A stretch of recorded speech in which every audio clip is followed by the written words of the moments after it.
Hello दोस्तों, subject board में आपका स्वागत है। तो आज हम कक्षा 8वीं और सब्जेक्ट है हिंदी। इस साल जो आपका PT1 होने वाला है, पीरियोडिक टेस्ट 1, इस रिगार्डिंग हम आपके लिए एक सैम्पल पेपर लेकर आए जो कि आपके एग्जाम पॉइंट ऑफ व्यू से काफ़ी इंपॉर्टेंट रहने वाला है। दोस्तों, इससे पहले मैं इसको सोल्व करूं, यदि आपने चैनल को सब्सक्राइब नहीं कराए तो सब्सक्राइब जरूर कर दीजिएगा, जिससे आपको इसी तरह के सैम्पल पेपर्स की अप टू डेट जानकारी मिलती रहेगी। और दोस्तों, इसकी PDF अगर आपको लेनी है तो टेलीग्राम ज्वाइन करने के लिए डिस्क्रिप्शन बॉक्स में लिंक दिया गया है, वहां से आप उसको ज्वाइन कर सकते हो टेलीग्राम को। ओके, हाँ ये कर लो पहले।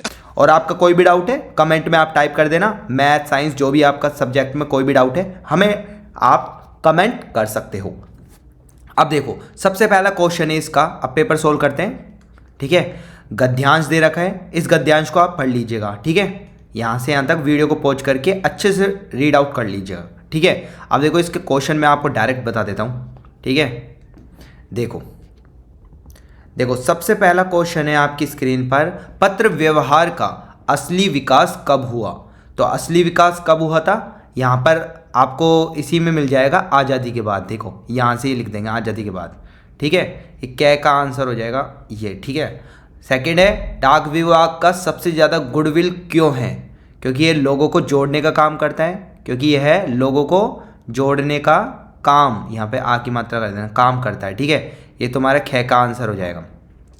फिर नेक्स्ट है, लोग बेसब्री से किसका इंतजार करते हैं। तो लोग बेसब्री से किसका इंतजार करते हैं, खतों का। ठीक है, यहाँ आज भी खतों का। ठीक है, खतों का ही सबसे बेसब्री से इंतजार करते हैं, तो ये गै का आंसर आ जाएगा। फिर नेक्स्ट, गद्यांश में संचार के उन्नत साधनों से चिट्ठियों की तुलना की गई है। संचार के दो उन्नत साधनों के नाम बताइए। तो संचार के दो उन्नत साधन कौन कौन से हैं वो मैं आपको बता देता हूँ। यहाँ पर आप लिखेंगे, एक तो इंटरनेट। ठीक है, एक तो इंटरनेट हो गया आपका, और एक दूसरा क्या हो गया आपका, दूसरा हो गया टेलीफोन। ठीक है, टेलीफोन।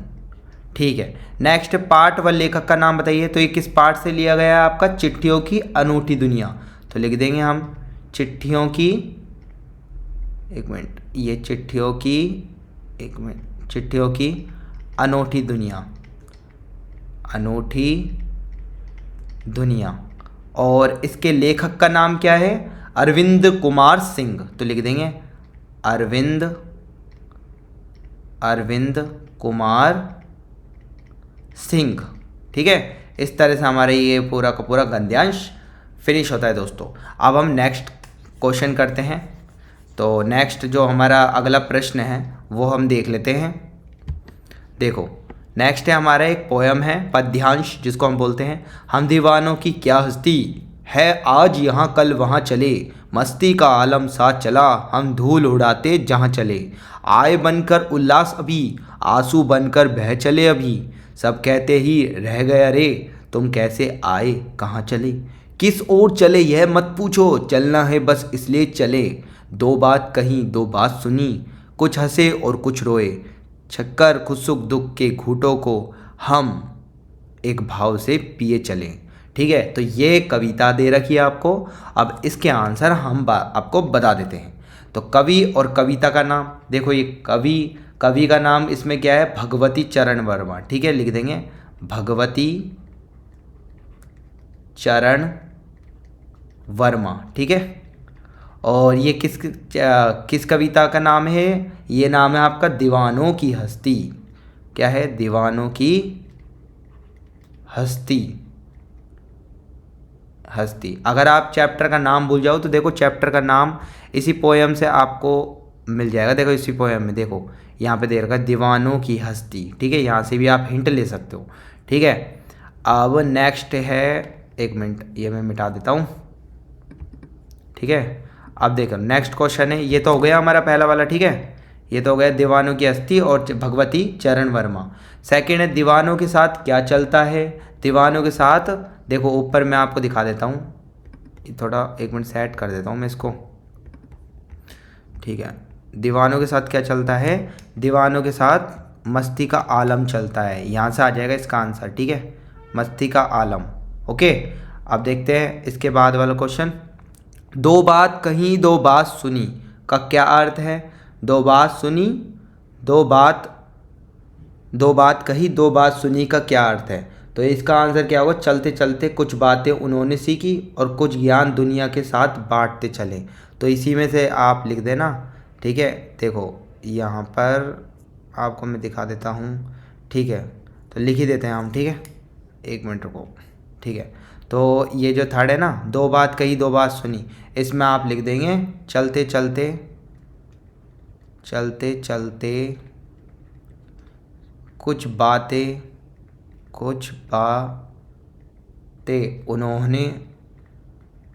उन्होंने सीखी,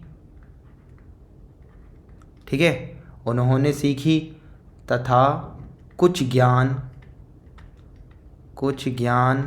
ठीक है, कुछ ज्ञान दुनिया के साथ बांटते चले, ठीक है। इस तरह से आप ये लिख देना, ठीक है। अब नेक्स्ट जो है, इसमें नेक्स्ट मैं दिखा देता हूँ आपको, ये तो मैं, ठीक है, मिटा दूंगा, अभी आप देख सकते हो। हाँ, सुख और दुख के प्रति कवि का क्या भाव है? सुख और दुख के प्रति कवि का समभाव है। क्या है? समभाव। तो हम यहाँ लिख देंगे आंसर में, क्या लिख देंगे? एक समान भाव, एक समान है, ठीक है। नेक्स्ट है, लोगों ने कवि से क्या प्रश्न किया? तुम कैसे आए, कहाँ चले, ठीक है, ये प्रश्न करा, ये 5वें का आंसर आ जाएगा। ओके, तो दोस्तों इसी के साथ हमारे ये पद्यांश के सारे आंसर हमने लगा लिए। अब हम करते हैं नेक्स्ट। तो देखो नेक्स्ट है, ध्वनि कविता के कवि का क्या नाम है, ठीक है। तो वो है सूर्यकांत त्रिपाठी। ओके, फिर नेक्स्ट है, जातिवाचक शब्द का चयन करें। तो देखो विश्वास शब्द जो है वो तो भाववाचक है, बदलू तुम्हारा व्यक्तिवाचक है, तो इसका आंसर क्या जाएगा? मणिहार। ये क्या है? तुम्हारा जातिवाचक शब्द है। ओके, नेक्स्ट है, प्रत्यूष शब्द का अर्थ है, प्रत्यूष का मतलब होता है उषा काल। क्या होता है? उषा काल। अब देखते हैं नेक्स्ट। तो नेक्स्ट हमारा प्रश्न है वो हम देख लेते हैं, लेखक और उसके 4 मित्रों को कहाँ से ट्रेन पकड़नी थी? वो आंसर आ जाएगा जबलपुर। ओके, और फिर नेक्स्ट क्वेश्चन, पंडित जवाहरलाल नेहरू ने भारत की खोज पुस्तक जेल में रहकर लिखी थी, वह स्थान कहाँ है? वो है अहमदनगर। क्या है? अहमदनगर। ओके, तो अब हमने ये कर लिए। अब हमको प्रश्नों के उत्तर देने, इनके निम्न प्रश्नों के उत्तर दीजिए। इसमें पहला है, बचपन में लेखक अपने मामा के गांव चाव से क्यों जाया करता था? वह बदलू को बदलू मामा न कहकर बदलू काका क्यों कहता था? पहला प्रश्न है। सेकंड है, लेखक पेड़ को अपना दुश्मन क्यों समझ रहा था? थर्ड है, कवि ने पक्षी और बादल को भगवान के डाकिए क्यों बताया है? स्पष्ट कीजिए। घ, पत्र लेखन की कला के विकास के लिए क्या क्या प्रयास हुए? ठीक है, इन चारों प्रश्नों के उत्तर मैं आपको बता देता हूँ, पहले से हमने यहाँ पर लिख रखे हैं, तो आप यहाँ से देख लीजिएगा। देखो पहले प्रश्न का उत्तर यहाँ से आप देख सकते हो, ठीक है, सेकंड का ये रहा, थर्ड का ये रहा, ठीक है। यहाँ से स्क्रीनशॉट ले लीजिएगा, आप यहाँ से डायरेक्ट इसको रीड आउट कर लीजिएगा, ठीक है, सिंपल वे में, ठीक है। और चौथे का आंसर ये रहा, ठीक है, स्क्रीनशॉट ले लीजिएगा, यहाँ से आप इसको पढ़कर जा सकते हो, यहीं से याद कर लेना, ठीक है।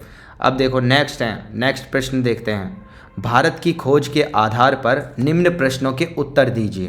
तो देखो पहला है आपका ये, सिंधु घाटी सभ्यता के अंत के बारे में विद्वानों के कई मत हैं, आपके विचार में इस सभ्यता का अंत कैसे हुआ होगा? पहला।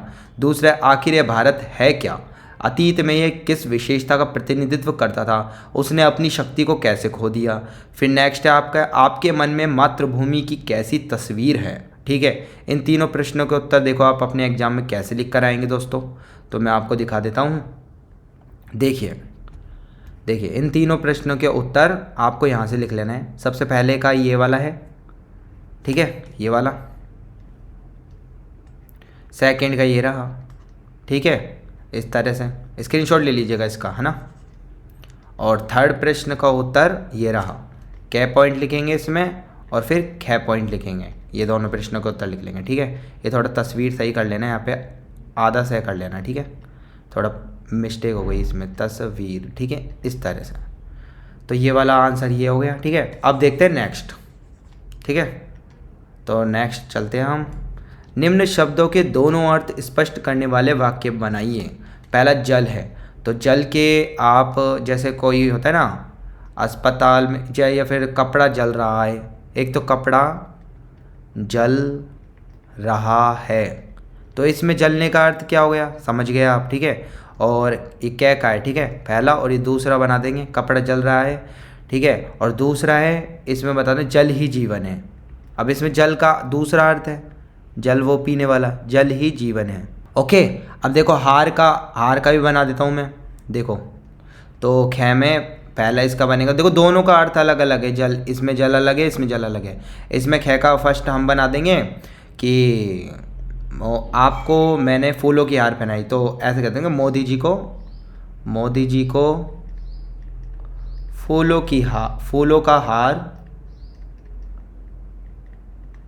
पहनाया गया, ठीक है, ये हो गया। अब इसमें हार का देखो कैसा अर्थ है, और इसमें एक हार हो गया कि हम प्रतियोगिता में हार गए, हम प्रतियोगिता में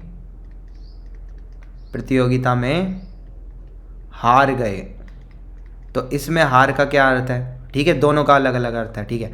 अब रवि प्लस इंद्र, इसका क्या होता है रविंद्र, संधि विच्छेद का वो करना है रविंद्र।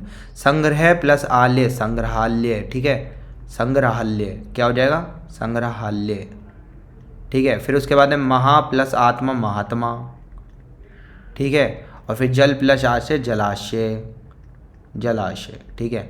अब नेक्स्ट है छात्रवृत्ति प्राप्त करने हेतु अपने विद्यालय के प्रधानाचार्य को पत्र लिखो, तो ये तो आप लिख लेंगे, ठीक है, मैं उम्मीद करता हूँ। यहाँ सेवा लिखना, सेवा में श्रीमान अध्यापक महोदय, यहाँ विषय लिख देना, और यहाँ पे जो भी आप वो है ना सर मैडम जो भी आप लिखते हो वो लिख देना, ठीक है, प्रिय अध्यापक जो भी लिखना, और फिर यहाँ पे लिख देना पूरा आपका आज्ञाकारी शिष्य, दिनांक वगैरह लिख देना। इस तरह से फॉर्मेट रहता है, ये आपने कई बार लिखा होगा, ठीक है।